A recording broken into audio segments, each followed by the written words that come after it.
devastating loss to Georgia Tech, where they made significant coaching errors. But Miami, with all of these changes, obviously looking to churn over this roster and upgrade the talent level. Don't sleep on Rick Pitino.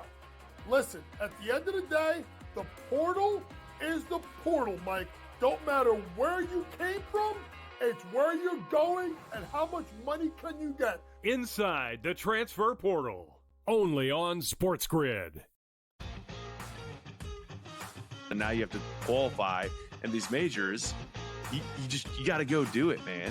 Like, and it just comes off really petty to sit up there and be like, I'm not. You know what you signed up for. So I don't like the pettiness. And I 100% think Taylor Gooch should be in the major championships. Mm-hmm. So in the same note, I'm saying this, but also it's like, hey, this is the world in which we live in right now, and you don't deserve anything. Only on SportsGrid. It's smarter to be on SportsGrid. Your 24/7 sports wagering network. The early line. Magical and historic season in Lincoln, Nebraska continues. He is the best player in the NBA, but also in the biggest moments where the national media is watching. Newswire. Something that we have never seen happen before with one of the iconic coaches in the game. Pharrell, coast to coast. The team covers. It's automatic.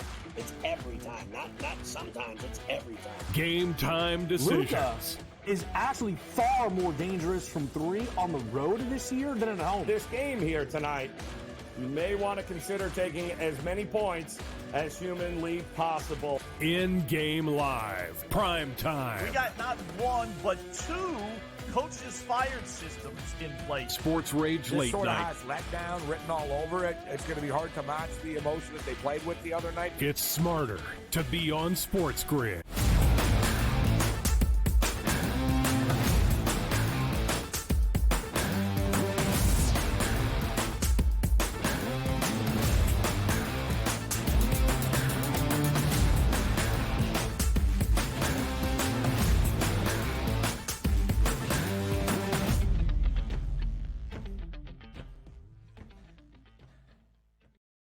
Welcome to hour number 2, live right here on this Wednesday on the early line on SportsGrid. He is Donnie Rightside. I am Ben Stevens. But truly right now, Donnie becomes his alter ego, a fashion critic looking at some of the jersey reveals we have seen this offseason in the last few weeks around the National Football League. Any final thoughts, DRS, as we stare off into the content box here to see that Motor City Knights, the Detroit all-black jersey, but with the interesting helmet. And I think it's the helmet that really has spooked a couple of fans.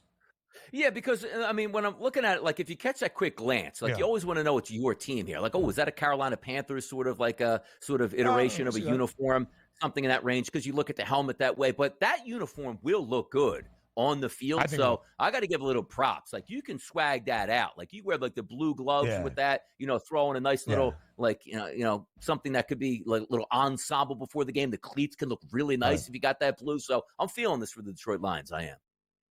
I didn't know that DRS was such a swag master here and would break it down for us. So those were all alternates, right? The historic uniform, the retro uniform, Century Red for the Giants. That's the all-black, the Motor City Knights for the Detroit Lions. The Texans actually changed their entire roster of uniforms. They're home and they're away. They have an all-red jersey now and something they call the City Blue for their uniform as well.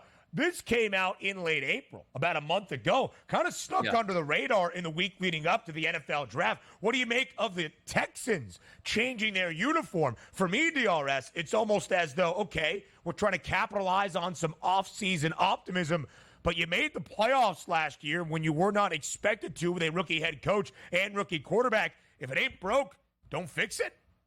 Yeah, you know, I'm looking at this picture right now, and I'm saying to myself, all right, now, which uniforms would I want to be in that I can really dress up? The first two uniforms in the forefront of the screen, the red one and the dark jersey, I'm actually not feeling those too much because I don't like the helmet structure on either one of those because I still need to have those clean looks of what we anticipate the uniforms to be from our past. You look at the two uniforms in the background there, Ben, right now, the white jersey and the dark jersey, those two uniforms I could really get down with and swag out there. Those look really really clean and sort of keeping in that Texan structure. The first two there, because I grant, Tank Dell, great football player, wide receiver. Look, when wide receivers out there, they're the ones that you want to get out there to model the uniforms, because that's what those guys know how to take care of business. Like, I don't mind that look, but the 8, it's a little bit too much for me. It's a little bit college, a little bit high school there. The 2 uniforms in the back, super clean, would love to wear those. I agree with those.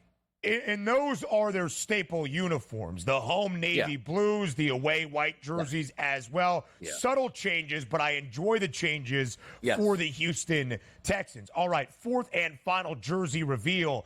This is really how we test the acumen of Donnie Rightside, the acumen of him as a fashion critic. Can you even spot the difference of the Cleveland Browns jersey change here? What is it? Now, let me say this, like going back on the Cleveland Browns. Am I a Cleveland Browns fan? No, I'm not. But I really enjoyed back in the day watching Monday Night Football games at Municipal Stadium. I love Cleveland because I don't live there. So we'll start off with this at this point here. But the mistake on the lake, that stadium was awesome. It just presented itself well. Bernie Kosar back in the day, Webster Slaughter. You get the point here. You take a look at this jersey and you say to yourself, it's super clean. Why? Because it's what you expect out of the Browns. The helmet, super clean. It's what you expect out of the Browns. And also, the subtle change here is this is how you know a football team in a city just really go together, where you notice the subtle differences. Because I wasn't looking here, but I understand what's happening here. It's the face mask. It's white. They went back to the white face mask, which is tremendous, because when you are in love with your team, your city, and your uniform. No, I understand, but I already knew they were doing this weeks ago. He's looking at the rundown, Friezo. Yeah, good where's one. The rundown now? He's got 9 different screens. He's looking at the content box over there. Rundown's on the right, camera in the middle. Come on. You expected me not to know this? Look, clean. And also, let me get back to the basics as well. Sometimes when you're an organization, I'm talking to the New York Giants as well in this, when you make a mistake on your uniforms, it's up to your uniform. It's up to your fan base to correct ownership, and ownership to acknowledge the mistake here. Do you remember the Cleveland uniforms they trouted out here for the past couple of years? The Odell Beckham, Cleveland Browns. It's horrendous here. You go back to what the fan base absolutely loves, no matter what the final score is at the end of the game or the record at the end of the season. You gave the fans what they wanted. Give the team back to the fan base here. New York Giants, it's not too late. Recall those uniforms. Call up Fanatics, wherever you got them from. Give everybody a credit back and go back to 1986 and put those Giants uniforms out there to correct this madness. So just getting back to the Cleveland Browns here, what a beautiful look on the uniforms. And then as you see the New York Giants, who used to be, I say this, used to be one of the more iconic franchises in the business, absolutely disgraceful over the past couple of years with on-field performance, talent evaluation, head coaching hires, general manager hires, and also putting out some ridiculous uniform here. The Giants, come on, man, unacceptable. The true vitriol that Donnie Rightside has, not just for the Giants as an organization, but those century red uniforms, is going to provide all the fervor he needs to get ready for a new NFL season. Don't they play on Thanksgiving Day, the Giants? Don't they play on Thanksgiving Day? Make sure you wear these uniforms and get smoked by 40. That would be the perfect way to bury these jerseys, light them on fire, and never see them again. I wouldn't be surprised with the historic theme that is Turkey Day football if the Giants do wear them then. Also, we didn't talk about the flesh-colored pants. For some, it might look like they are playing football naked. Yeah, it's tough. We'll talk more National Football League news around organized team activities known as OTAs up next. The other New York team, Aaron Rodgers was talking again. That's always an adventure. And Justin Fields and Russell Wilson, the new quarterback room in Pittsburgh, on the field for the Steelers for the first time yesterday. But quickly here, DRS, in news outside of football, game number 1 tonight of the Western Conference Finals in Minneapolis between the Timberwolves and the Mavericks. A 4.5-point number in favor of Minnesota, over under 206 and a hook. What are your early thoughts for game number 1 in Minnesota?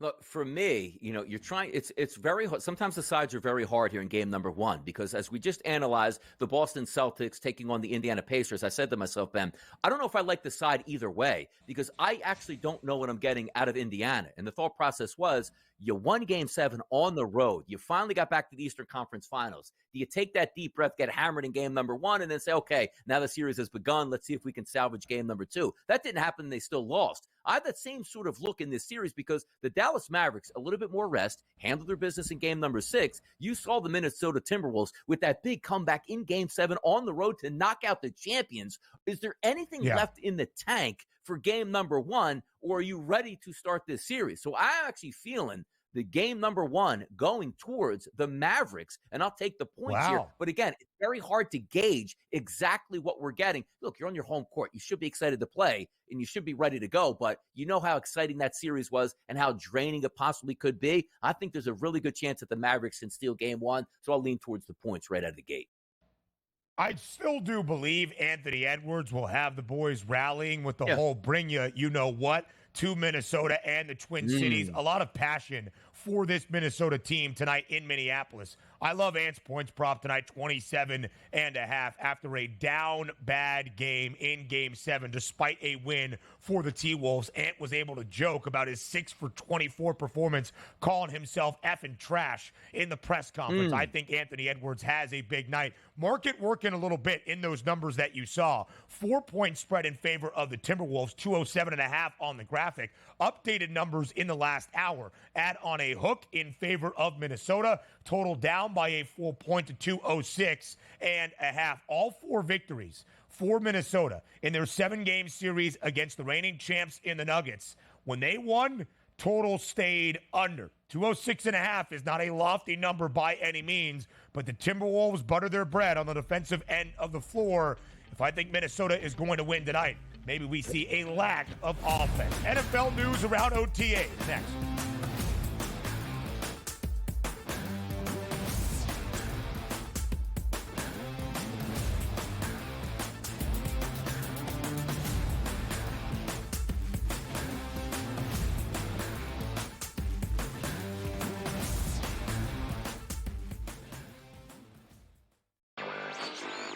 A surprise winner on the PGA Tour. Taylor Pendrith ends up winning his first PGA Tour win. He was pretty darn lucky to win. Ben Coles should have won that tournament. Also seeking his first PGA Tour victory, he went into the 18th hole, the easiest hole on the golf course, with a one-shot lead, and he was there in 2, just less than 30 feet from the cup. Newswire, only on SportsGrid. The Bostonian versus the Book. Do Leafs fans stop watching hockey now, or do they root for other Canadian teams, Cam? No, I'm not a proponent of that, and it's actually kind of bothered me that, like, all the people in Toronto are kind of like, oh, now I'm going to cheer for the Oilers. Like, why? What's your affiliation with the Oilers? Like, Canucks still exist. Like, I don't lose automatically and say, yeah, I'm going to cheer for the Ottawa Senators because they're Canadian. No, I cheer for my bets. The Bostonian versus the Book. A lot of books, and outside of the New York area, the Canes are actually favored in Game 1 of this series. I'm seeing it right now. I'm looking. I see a -115 Canes, Rangers -105. I like the 6 and 7 games prop, like I took with Boston, Toronto, which we now know is going to cash. I think it's got a chance to go the distance. It's going to be a long, tough, close series. Sports Rage Late Night, only on SportsGrid. The Cam Rising stuff last year with Utah, 3 months of pretending he was questionable with a torn ACL, ridiculous. It's a lot of gray right now when it comes to this stuff, and we really are. When people say we're in like the 2nd or 3rd inning of sports betting, that's why I agree, because there's so many of those situations that are very, very difficult to explain to a novice. Game time decisions, only on SportsGrid.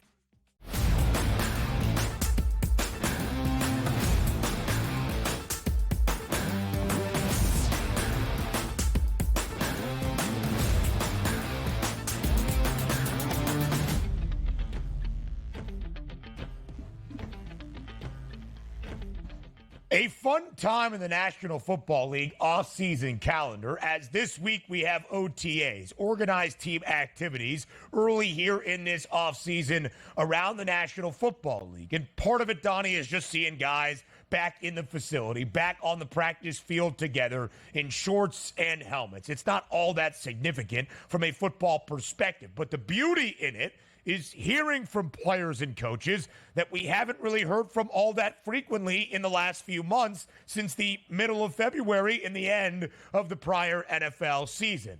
That includes Aaron Rodgers. Back on the field for Gang Green yesterday. Reports out of Florham Park in New York. He was tossing that thing around. He looks good, even at the age or soon to be 40 years old, coming off the torn Achilles, of course, only playing 4 offensive snaps last season in his debut year, his first after 18 seasons in Green Bay. That will be the storyline to monitor for Aaron Rodgers and the New York Jets all year long. And there is a little bit of irony or deja vu, perhaps, with What happened? Did you catch that, by the way? Did you catch that? No. Did you catch that? What do we got? The final clip. Yeah, there it is. There it is. Sandwiched in the New York Jets Aaron Rodgers B-roll. We had him and Randall Cobb on the Green Bay Packers. No, that's good. No, that shows how much I was paying that's attention good. here to return mine. I was focused on what I was supposed to say next at this point, so I didn't catch. And by the way, you said, did you catch it and put it back up on the screen? I still didn't catch it, even though I did stare direct at a Green Bay Packers, Aaron Rodgers, and Randall Cobb. So there you go. So, DRS, that will be the irony of it all. Of course, the opening Monday night of the year last year in MetLife against the Buffalo Bills, only 4 plays for Aaron Rodgers. This year, opening Monday night of 2024 on the road in Santa Clara against the San Francisco 49ers. Robert Saleh, head coach of New York, saying yesterday, no restrictions on Aaron Rodgers back at practice on the field. He's doing everything he can. Yeah, which is good news for them, right? Because you want the clean off season. And if there's any sort of positivity that happened last year from the Jets when there wasn't a lot of positivity, particularly from their offense or their quarterback position, is Aaron Rodgers didn't get hurt around Christmas time, right? He got hurt on the first game of the season, which is basically going to give an older quarterback an entire year to get ready to get back on the field by the time he starts week number 1. There's a lot of expectations here. And behind the scenes, Aaron Rodgers pulling a lot of strings to say, if you want to keep me happy and I don't retire, give me the same exact coaching staff I had last year along with the general manager. And Woody Johnson, the owner of the Jets, is not going to upset that apple cart when he knows that apple cart totally includes Aaron Rodgers being happy with his surroundings. So I look for a big performance out of Aaron Rodgers this year. The only question is he going to be able to survive an entire season? We're looking at that Jets offensive line that's been rebuilt here, which is great. We know he's been a whole year through that system that he already knows with Nathaniel Hackett. Let's see how it turns out. I'm slightly optimistic on the Jets, but I'm not going to be surprised here if, again, we're fighting on that 9.5, 10 wins, maybe 10-7 season when it could be really good or it could be disastrous if he gets injured once again. So Aaron Rodgers only played 4 snaps last year. He is the tender age of 40 years old, turned 40 back in early December, coming off a torn Achilles. He hasn't played a ton of football in the last calendar year, and his last season in Green Bay was one of the worst of his NFL career in all 18 that he has played, and that followed 2 straight MVP seasons for Aaron Rodgers, the 4-time NFL MVP. In that final year, 2022, in Green Bay with the Packers, he was under all of those props that you see. You mentioned Aaron Rodgers and the idea of if I would retire in the offseason. Well, if you remember the last time we really discussed Aaron Rodgers at length was the weird reports that he was maybe considering running as the vice president on the presidential ticket of Robert F. Kennedy Jr., and that was another conversation yesterday. Aaron Rodgers simply saying he really had 2 options, retire and be his VP or keep playing. I wanted to keep playing. I will never not chuckle at the guy that at the end of a tumultuous season for the New York Jets who said we need to keep all the off-the-field distractions out of the locker room, continuing to run his mouth. But the best part about that, too, is like, I was going to be the VP or retire. Like, first of all, RFK is not going to be the president, so you're not going to be the vice president. And what would you be doing come early November when you thought you were going to be the actual vice president? Come back to the NFL? So that story alone certainly is hilarious. But we're trying to look at the Jets optimistically this season. If things go right and Aaron Rodgers is old Aaron Rodgers, they're going to be pretty competitive and they should probably make the playoffs. But that's a tough division. You still have to overcome the Kansas City Chiefs in that same conference here. And also, Also, Aaron Rodgers, an older quarterback, only played a couple snaps last year. Let's see if he can make it through that first game, which is going to be against a really good pass rush with the San Francisco 49ers. But I did like what the NFL said. Hey, Aaron, you getting injured last year cost us a lot of money. You owe us this year. So we're going to put the Jets damn near on primetime every single chance we get. Good luck with that. Listen, they have restored, or they are trying to rebuild that offensive line. Olufashinu was the draft pick, 11th overall for New York out of Penn State. I think one of the best offensive linemen in this draft. The offensive line was a worrisome spot for New York during Hard Knocks training camp. Aaron Rodgers, Robert Saleh bemoaning how bad the O-line was. Of course, it did cost Aaron Rodgers his season. The New York Jets have the longest active postseason drought in any of the four major men's professional sports leagues here in North America. The NFL, the NBA, MLB, NHL. 13 consecutive seasons. Gang Green has failed to reach the playoffs. With Aaron Rodgers, they are favored to do so once again at a minus 144 price. It is directly correlated to that 9.5 win total, where the juice is the same on the over at minus 144. I remain pessimistic.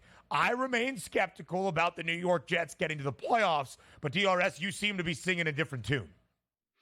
Again, it all weighs down on the quarterback himself because, again, we can't preview this. Oh, he's not going to get injured. Well, he just got injured and missed the entire season. And it's not an injury. It's like, okay, we just repaired like his elbow and his non-throwing shoulder. Like that was an Achilles injury, which who knows if that pops up again. But you look at that defense, all that defense, which is so talented, needs is a competent offense. If Aaron Rodgers is healthy, they'll at least, if nothing, be competent here. They should make the playoffs next year. If they don't, and Aaron Rodgers plays the full schedule, I don't know where you go from here for the Jets. A lot of talented offensive pieces around the quarterback spot and Aaron Rodgers. But if it doesn't work, we're talking a 5-year hiatus from postseason on top of more around OTAs in the NFL next.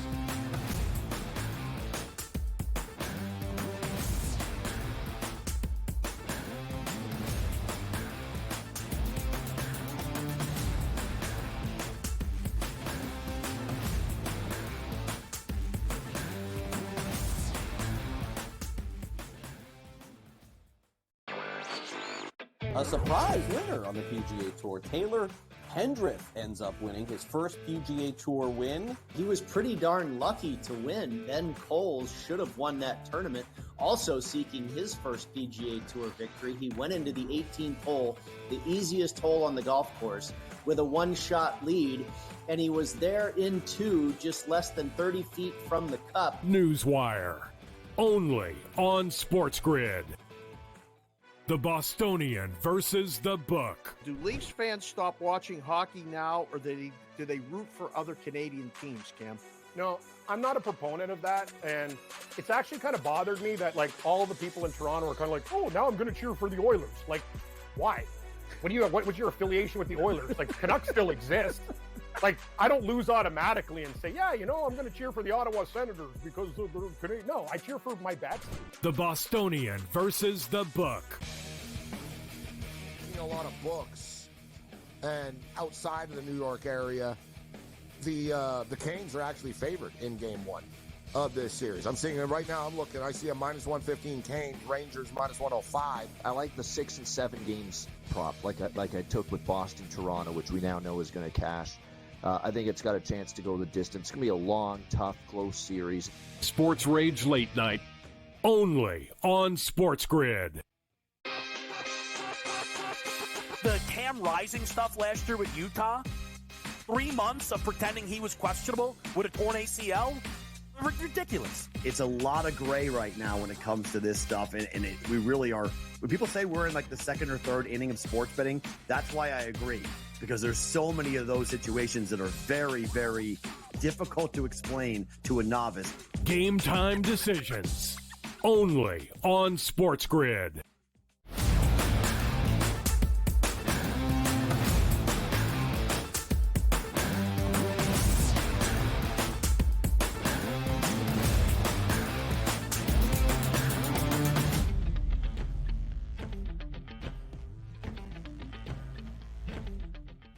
Organized team activities, OTAs around the National Football League underway this week. And for some teams, that means some new faces in critical positions. At the quarterback spot in Pittsburgh, it's now Russell Wilson and Justin Fields. The new QB room for the Steelers on display yesterday on the practice field. And after practice, Justin Fields met with the media to discuss how he's going to handle this offseason competing for that starting job. I'm definitely, competing. I think, Russ knows that. We're competing against each other every day. Him being out there for me, that helps me getting better, us pushing each other. So, I definitely don't have the mindset of, me just, sitting all year. So, I'm coming in every day, giving it all I got, and, pushing him to be his best, and he's, pushing me to be my best each and every day. So, appreciate that. Did you hear what he said? Yeah, here, hold on. That's like a live mic here at the SportsGrid Network right there. Is that how it would sound live over the air at this point? Is that why? That's what Somebody put a headset on Justin Fields so we can understand audibly what he is saying. All right. Anyway, as we look, now, can we? Come on. All right. Anyway, for the actual conversation of who we believe is going to be the starter in Pittsburgh, all indications and reports have stated it's Russell Wilson's job to lose, but Justin Fields is there for the future. The Steelers did not pick up Justin Fields' fifth-year player or team option, I should say, on his rookie contract. So this year is his final year under contract with the Steelers. What that means beyond, we shall see. Now, Russell Wilson had a disastrous 2 years in Denver, but at least from a production standpoint, last year was not nearly as bad as 2022. In fact, the numbers pretty good for Russ. Over 3,000 passing yards, 29 touchdowns to only 8 INTs. Justin Fields never truly equating to that promise that he had in Chicago. I still believe Justin Fields will be a successful starting quarterback in the National Football League. I'm just not so sure, DRS, it starts in 2024 for the Steelers. Who do you think is that week one starter for Pittsburgh as they face the Atlanta Falcons? Let's go over what happened in the offseason here for the Pittsburgh Steelers, and also more importantly here with, Justin Fields. You take a look at Justin Fields coming over from Chicago. Now, in the past week and a half, we've had a lot of back talking here on Justin Fields and what he was not in that Chicago room, which particularly was coming from the film room. Now, granted, take that with a little bit of a grain of salt. We can always agree that Chicago didn't put their best foot forward with Justin Fields, getting the weapons out here and having him mature as a good young quarterback. We'll see if that changes. But here's the issue also. We heard Justin Fields talking about, Pittsburgh was the place I always wanted to be, even before they got Russell Wilson. And even after they signed Russell Wilson, I still wanted to go there. I don't know how much I believe that at that point, because Russell Wilson is going to be your starter. But here's where I actually liked the move in the beginning, Ben. You knew Russell Wilson was going there. Then they get Justin Fields, and I said, you know what? They've been having quarterback issues over the past couple years trying to find their guy. I love this. We know at the top level of his game, Russell Wilson is a Hall of Fame quarterback. Is he going to get back there? I don't know. But he wasn't all that bad with the Denver Broncos team that was incredibly injured last year. So Russell Wilson going to Pittsburgh made a lot of sense to me. Then they get Justin Fields and said, this is perfect, Ben, because you got a quarterback that you would still like to light that fire under in Russell Wilson by saying, this isn't just a guaranteed starting job for here. We need you to come in and really get back that motivation that made you a great quarterback in the NFL, where you started as a rookie in Seattle over a guy that they paid a lot of money. I believe it was Matt Flynn back in the day. That hunger we need back. But then you told Justin Fields, you don't even have a chance to be the starting quarterback. We're not even going to fight this out in training camp at this point. And then also, you get Justin Fields in, he's working out a little bit, and we're coming away with, you know what? We could probably use him as a kick returner. I don't know what is going on inside of Pittsburgh, but from a scenario, I thought that would be tremendous. I just think they're blowing it right now by basically telling Justin Fields, you have no chance to be a starter this year. Maybe if the guy gets injured in front of you, and we'll work you in to keep you interested by being a kick returner. I don't know what's going on in Pittsburgh, Ben. I don't. I still think the situation ultimately will be beneficial for both quarterbacks. How it plays out, that remains to be seen, and we'll see how long Justin Fields remains in Pittsburgh. Again, only under contract for this upcoming year. If Russ doesn't get hurt, or if Russ does not struggle and Fields is on the bench, he's going to be going somewhere else to start 2025. And again, how does it all play out? Who gives the Steelers the better option to do what Pittsburgh has done all 17 years under Mike Tomlin? That's win at least 8 games and never have a losing record. The Steelers' win total this year is 7.5. And the over has the heavy juice at minus 184. Pittsburgh was a playoff team a season ago with an inept offense. I think Russell Wilson and Justin Fields or an upgrade at the quarterback spot, probably more than the Steelers have had the last 3 NFL seasons. More around football next.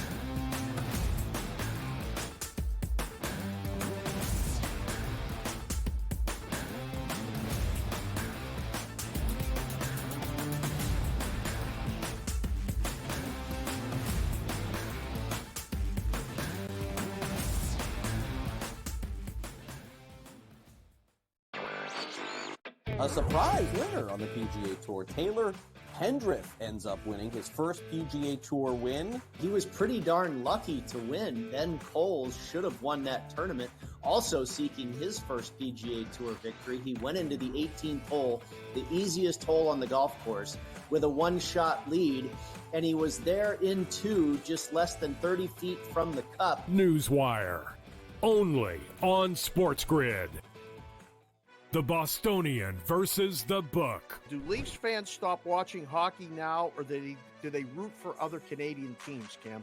No, I'm not a proponent of that, and it's actually kind of bothered me that like all the people in Toronto are kind of like, oh, now I'm going to cheer for the Oilers. Like, why?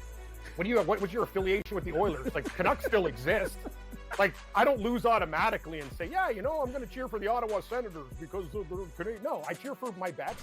The Bostonian versus the Book. A lot of books, and outside of the New York area, the Canes are actually favored in Game 1 of this series. I'm seeing it right now. I'm looking. I see a minus 115 Canes, Rangers minus 105. I like the 6 and 7 games prop, like I took with Boston, Toronto, which we now know is going to cash. I think it's got a chance to go the distance. It's going to be a long, tough, close series. Sports Rage Late Night, only on SportsGrid. The Cam Rising stuff last year with Utah, 3 months of pretending he was questionable with a torn ACL, ridiculous. It's a lot of gray right now when it comes to this stuff, and we really are. When people say we're in like the second or third inning of sports betting, that's why I agree, because there's so many of those situations that are very, very difficult to explain to a novice. Game time decisions, only on SportsGrid.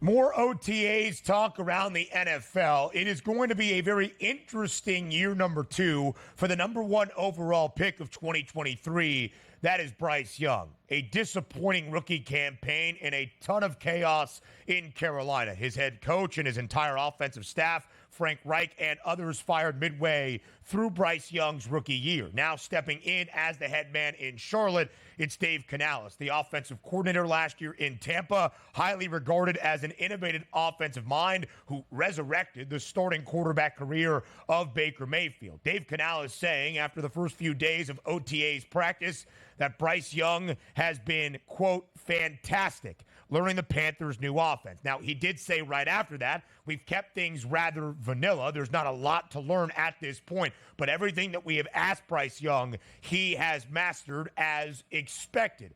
What do you expect, Donnie, for Bryce Young in year number 2 this season for the Panthers? Much better than year number 1, that's for sure. At least you went and got him a legitimate starting wide receiver in Deontay Johnson. That should help with a little bit of downfield threat that they really didn't have all that much of last year. But I don't have high expectations here for the Carolina Panthers. Not in love with what they did in the offseason, because when you trade away your best talent at defensive end, that doesn't help your defense out, and especially off a quarterback that was really beaten around last year on that terrible, terrible offense. But again, not a lot of weapons to deal with. A new, fresh look and appearance here from an offensive coordinator that's supposed to instill confidence in your young superstar quarterback. We'll see if it happens. But I always get back and I love these quotes. Man, he looks fantastic. What do we expect them to say? I don't know why I got here. This guy can't play football. Yeah. So I do take everything with a grain of salt. But I say this, it can't be any worse than last year. And the one thing that we do know, pop on the tapes of Alabama back in the day when Bryce was playing for them. For sure. He's a really good quarterback. There is a base to work with here, as if we're not being surprised. I think most people were surprised that they were that bad last year, and he was. Maybe it's just coaching at this point. But if there is a kid to bounce back and can probably be a good NFL quarterback, it's probably him.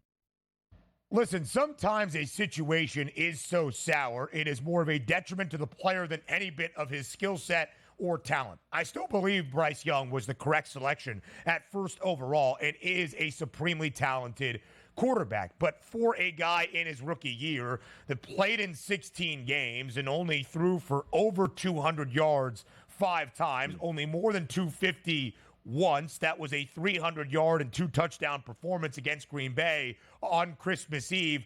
The numbers are not great. Carolina last year, worst team in the National Football League. The Panthers booked as an underdog in all 17 games. Worst cover team in the NFL by a good margin. 4-11-2 against the spread. The Panthers win total for 2024, 5.5, and the under has the heavy juice. The Panthers have the longest odds to win Super Bowl 59 at 300-1.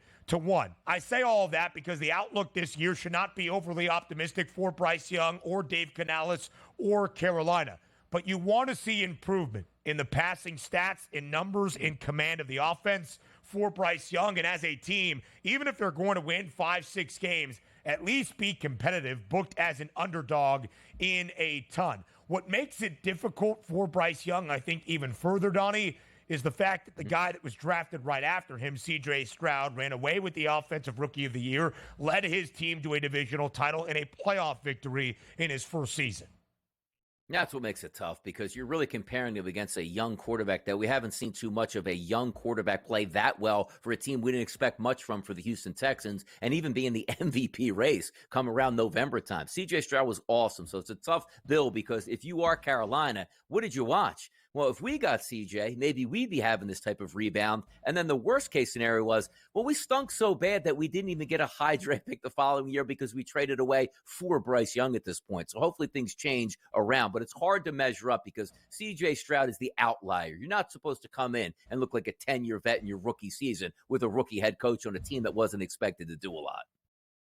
Some interesting words out of Miami, out of safety Javon Holland, about Anthony Weaver taking over the defensive coordinator spot for Vic Fangio. Of course, Vic making the move back to his native Philadelphia to take command of the Eagles. Javon Holland saying it's been a complete 180. When asked what Weaver does to relate to players, it's the fact that he's a good person that makes a difference. So perhaps more positive vibes this offseason defensively. It's what really kept Miami back, DRS, from making any significant postseason noise. So banged up in that super chilly and frosty first playoff game, super wild card weekend against Kansas City. But that's really how the Dolphins get to that next tier of truly being a conference contender in the AFC.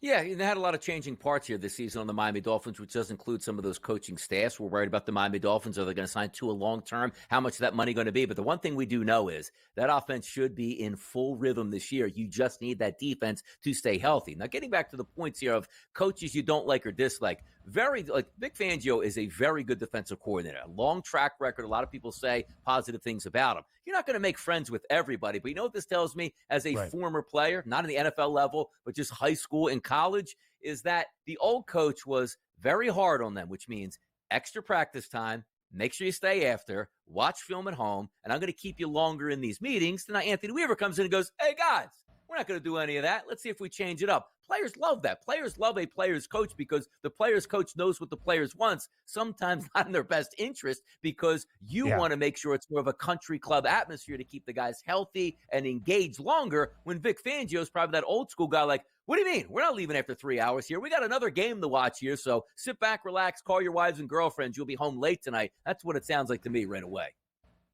It is still really interesting to think of Miami favored to make the playoffs at -134. The AFC is going to be competitive. The division in the AFC East is going to be a gauntlet. There's a fly flying around my face live right here in studio at the moment. I still think optimistically about Miami because of how good the offense can be, but the defense, the difference if they're going to get even close to that 12-1 price to win the AFC championship. Quickly switching gears to a wild offseason in college football. It always is the last few years, conference realignment, NIL era, transfer portal, all of that. In perhaps a new piece of the saga that has been one of the wildest NIL stories in this era, surrounding quarterback Jaden Rashada, who is now at Georgia, but initially committed to Miami, flipped his commitment, and then signed with Florida for a highly reported and high-value deal of an NIL contract of $13.85 million. Jaden Rashada is now suing Florida's head coach Billy Napier and longtime UF booster, mega booster Hugh Hathcock for being defrauded out of millions of dollars. We have an active college football quarterback who plays at Georgia suing the head coach of one of Georgia's biggest rivals who is active in Billy Napier. Again, one of the wildest stories you will see, but representative of the times in which we live in collegiate athletics. Yeah, the only thing I can think of is I go back to like Manti Te'o and say, well, why would you bring up the old Notre Dame linebacker who basically was catfished? Yeah, I think Jalen Rashada was catfished here. There's no way in heck anybody's offering this kid $14 million to play when we hadn't seen anything at the college landscape that says he's anywhere even close to good enough to even come up with that money. We've talked about like, hey, I got $1 million to go here, $2 million or $3 million as some of the high-end numbers. And just out of nowhere, it's like one of those contracts like, hey, a quarterback's negotiating for $5 million. Next guy goes like, well, good, I was told I'm getting $30 million. It's like, this doesn't make sense. No way in hell do I believe that Jalen Rashada was getting $14 million. I actually think he just got catfished by people that were playing jokes on him at this point, because how could a quarterback of his ilk expect $14 million over what, 4 years at Florida? Made no sense to me. We'll see how this turns out. He was a top 50 recruit in the class of 2022, one of the 10 best quarterbacks nationally as a prospect. But to Donnie's point, I think it speaks to what we see now in the NIL era. The crux of the lawsuit is that Billy Napier called Rashada's father right before National Signing Day in December of 2022 and said, we want to give you $1 million up front in a signing bonus. Rashada signed his NLI, National Letter of Intent, and they never received that $1 million up front payment. Again, fraudulent, false claims made in this lawsuit. There could be plenty more. We could spend an entire hour on that, but we get back to the NBA playoffs next.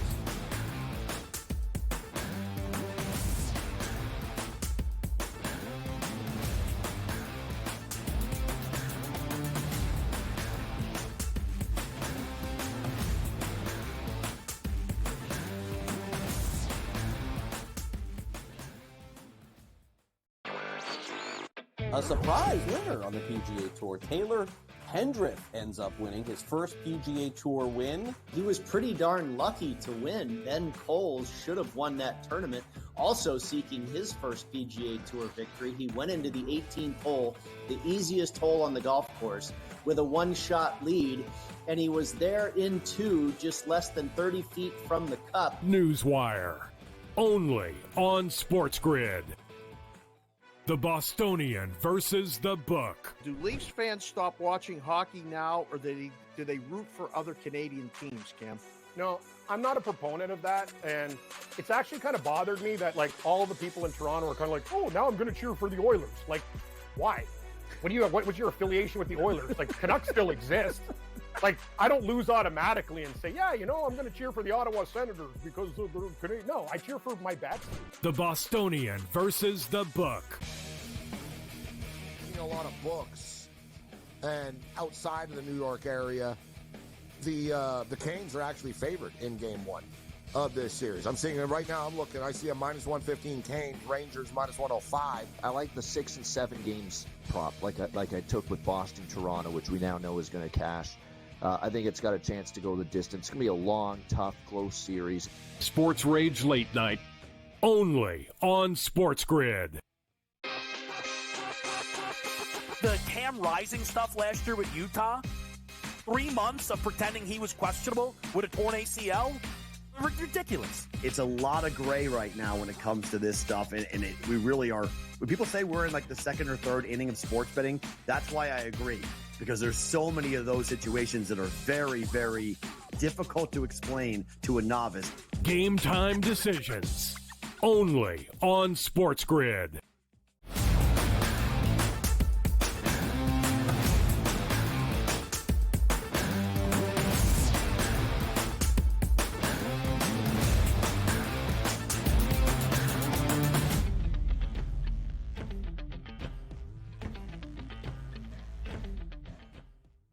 We continue to recap game number 1 of the Eastern Conference Finals live right here on this Wednesday on the Early Line. And we'll preview the opening game of the Western Conference Finals tonight in the Twin Cities between the Timberwolves and the Mavericks as well. But we do that now with a coaching scouting report. With the coach's perspective, that's James Young, JY, joining us here on this Wednesday on TEL. JY, first and foremost, thank you for being here on this Wednesday. Now the pleasantries are out of the way. Let's dive right in, because we need that coaching critique of what we saw last night in the closing few seconds of regulation in game number 1 in the ECF in Boston between the Celtics and the Pacers. Take us through what you saw in the final 10 seconds. Andrew Nembhard, the costly inbounds pass that goes off Pascal Siakam. Then Rick Carlisle and Indiana decide not to foul, up by 3 under 10 seconds remaining. It allows Jaylen Brown to convert with the corner 3, tying it at 117 all to send it into overtime. JY, as you were watching it, what were you thinking in your coaching mind in real time? Honestly, who are the assistant coaches? I mean that is the first thing that comes to my mind is this. If you look at the team, right, and you look at the situation, there are so many decisions a coach has to make. So Lloyd Pierce, Jenny Burchak, Jim Boylan, this is the guy who was the head coach. Lloyd Pierce was a head coach, right? So you got guys that have been there on the sideline. It's very simple, folks. It's the same thing that happened with Nick Nurse in game, I think it was 2 against the Knicks. Advance the ball.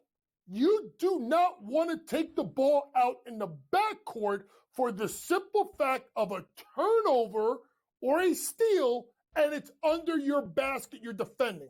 You advance the ball into the front court. Then if a deflection happens, Pascal Siakam, guys, has more than enough time to secure the ball. So that was mistake number 1.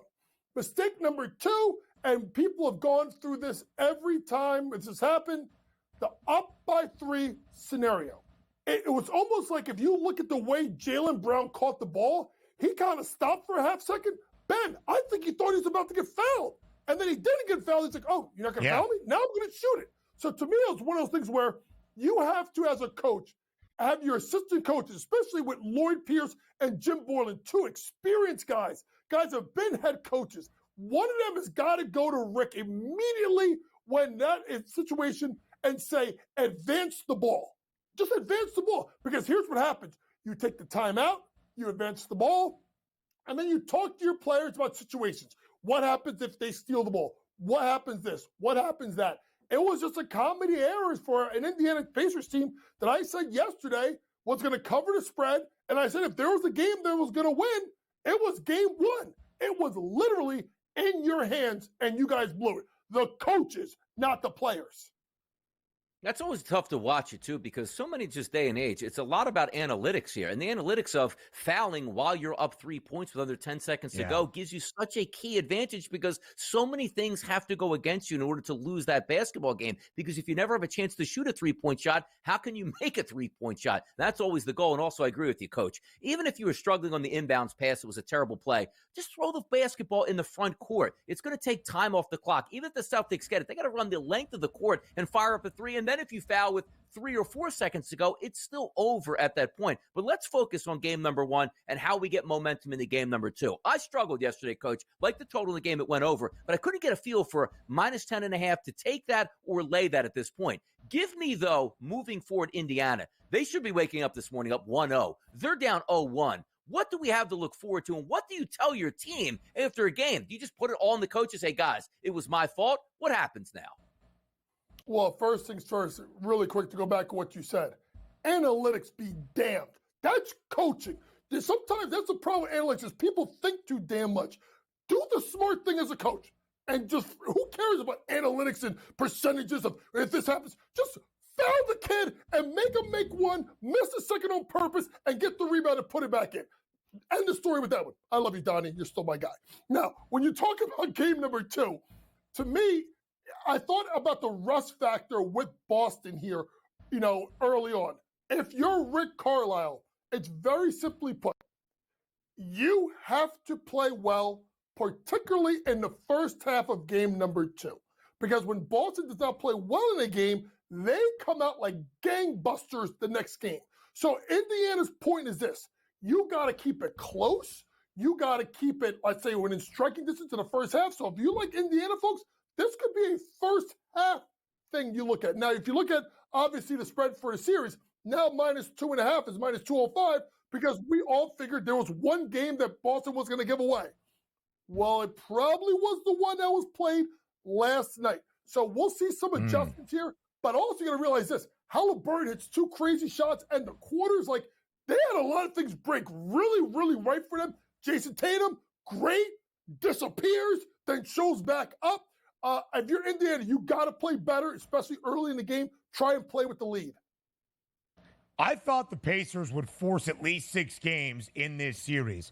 Because of how last night ended, I almost go back on my original thought and think Boston might win this in 5, which is not something, despite that being the favored number, I thought the odds makers had correct before the Eastern Conference Finals. That's how much can change in a few seconds when you are looking for a spot in the NBA Championship Series. JY, you saw the series outright price there, -2,000 in favor of the Celtics. The 2 frontrunners to win the Eastern Conference Finals MVP award. Jason Tatum, heavily favored at -280. Game high, 36 points, 10 in overtime, but Jaylen Brown delivered that game-tying shot in regulation. If you wanted to bet on a Boston player, who would that be?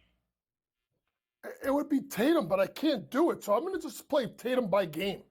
Because I think the ship has sailed. Maybe look at double market for Jason Tatum. Really quick, we'll talk about it obviously more when it gets to game 2. Pascal Siakam, folks, I don't know if they're going to keep this here. His assist prop is at 3.5. It was 2.5. It's 3.5 at plus money. You may want to go to the window. I talked about this yesterday. Primary ball handler at times. Got the 6 assists. If they're going to give you plus money at 3.5 of Pascal Siakam, might as well take it right now. Don't even wait till tomorrow. A good look for game number 2. That is tomorrow night. The Celtics a 9-point home favorite. Minnesota a 4.5-point favorite for game 1 of the Western Conference Finals. A preview next.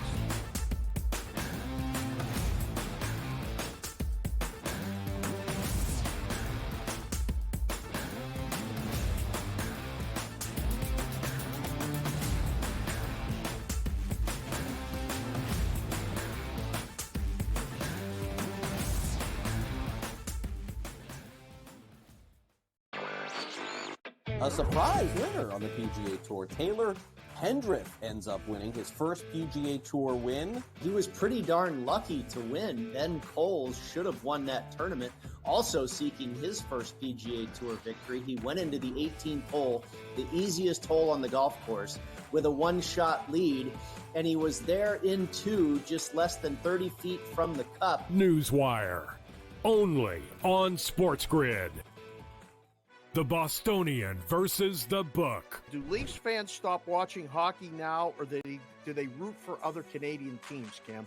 No, I'm not a proponent of that, and it's actually kind of bothered me that, like, all the people in Toronto are kind of like, oh, now I'm going to cheer for the Oilers. Like, why? What was your affiliation with the Oilers? Like, Canucks still exist. Like, I don't lose automatically and say, yeah, you know, I'm going to cheer for the Ottawa Senators because they're Canadian. No, I cheer for my bats. The Bostonian versus the Book. A lot of books, and outside of the New York area, the Canes are actually favored in game 1 of this series. I'm seeing it right now. I'm looking. I see a -115 Canes, Rangers -105. I like the 6 and 7 games prop, like I took with Boston, Toronto, which we now know is going to cash. I think it's got a chance to go the distance. It's going to be a long, tough, close series. Sports Rage Late Night, only on SportsGrid. The Cam Rising stuff last year with Utah, 3 months of pretending he was questionable with a torn ACL, ridiculous. It's a lot of gray right now when it comes to this stuff, and we really are. When people say we're in like the 2nd or 3rd inning of sports betting, that's why I agree, because there's so many of those situations that are very, very difficult to explain to a novice. Game time decisions, only on SportsGrid.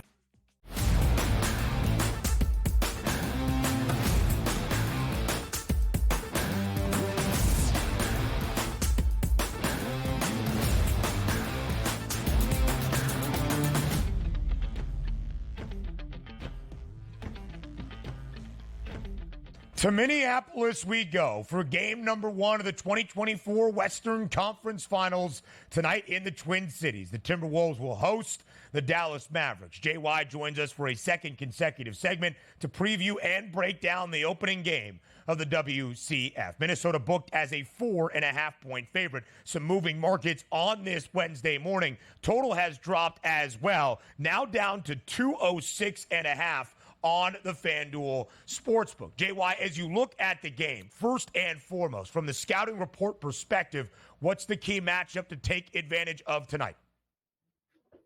Honestly, folks, y'all gonna think I'm crazy. Rudy Gobert. Wait, what? Coach? Rudy Gobert? Yes. Here's what you have to look at Big Rudy. We talked about it before. When he has to guard the other team's best player like a Jokic or Embiid, he struggles.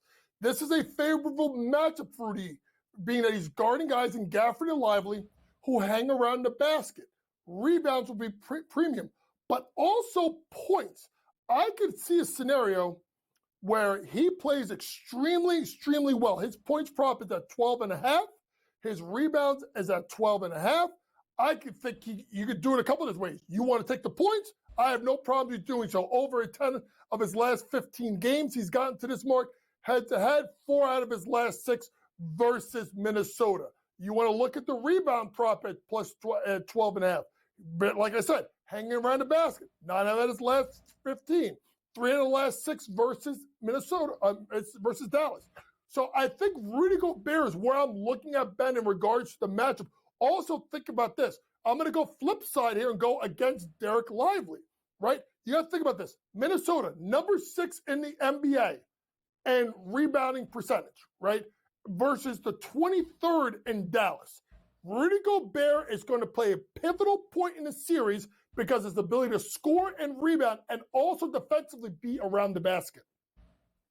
What we saw in the Eastern Conference Finals, game number 1, Coach, was a team in Indiana that used that springboard of game 7 on the road to play well in Boston. Now, they didn't win the game, but they did cover. If we take a look at sort of a similar scenario here, the Dallas Mavericks won their series in 6 games, but the Minnesota Timberwolves needed 7 and a win in Denver. Are we going to get that same type of spark back? Because that's what I'm sort of fighting with. Are we going to get a Mavericks team that's more rested and ready and the Timberwolves just happy to be here in game number 1? Or is this going to be one of those, you know what, we'll take that game 7 momentum and roll it right over into game number 1? I think the biggest thing I'm taking about this, Donnie, I'm like you, I'm kind of flipping back and forth in regard to how I feel about this. The thing that makes most important sense to me with Dallas is all their games pretty much were close, right? So they're going to keep this game close to the vest. They're going to walk the ball on the floor, and they're going to lean on their defense. Now, both teams are outstanding defensively. That's why you see this total as low as it is. And I still think there's a chance it could go under, to be honest with you. So for me, because of the way that Dallas plays defensively, walks the ball up the floor, I'm actually leaning right now Dallas plus the points. Minnesota 4-1 versus Dallas this year, all before the trades of Gafford and P.J. Washington. They're a completely different team, Dallas. I think Dallas game number 1 with a little bit of that hangover effect of winning game 7 in Denver, plus 4.5 right now is where I'm leaning with the Dallas Mavericks. Both of these teams in their spots, the Mavericks as a dog, the Timberwolves as a favorite, have won and covered every time there has been a victory. The Mavericks an underdog 4 times in this postseason, 3-1 straight up, and thus, of course, against the spread. Dallas has won outright on the road twice in each of their 2 opening series. Minnesota has only been booked as a favorite in their 5 home games, both 3-2 straight up and against the number. We have talked about Anthony Edwards. You talked about Rudy Gobert. Of course, the focus, JY, for Dallas is the pair in the backcourt, Luka Doncic and Kyrie Irving. 29.5 for Luka, 21.5 for Kyrie. What does Dallas need out of their 2 stars if they are going to keep this game close in game number 1 tonight? I need second half Kyrie Irving of game 6. I need an aggressive Kyrie Irving that we saw in the second half of game 6, because I expect McDaniels to guard Luka and Kyrie to be guarded by Mike Conley, which is going to be really tough matchups for both of those guys. But I really think it's going to be Kyrie. If there's a points prop I'm looking at for Dallas, It's Kyrie Irving over 21.5 points. I think he's got to get going right away.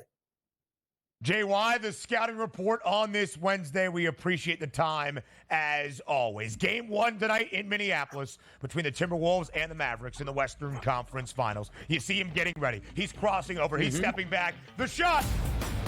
Guess what, Gotta get the break. Brown. All right, well, Rudy Gobert.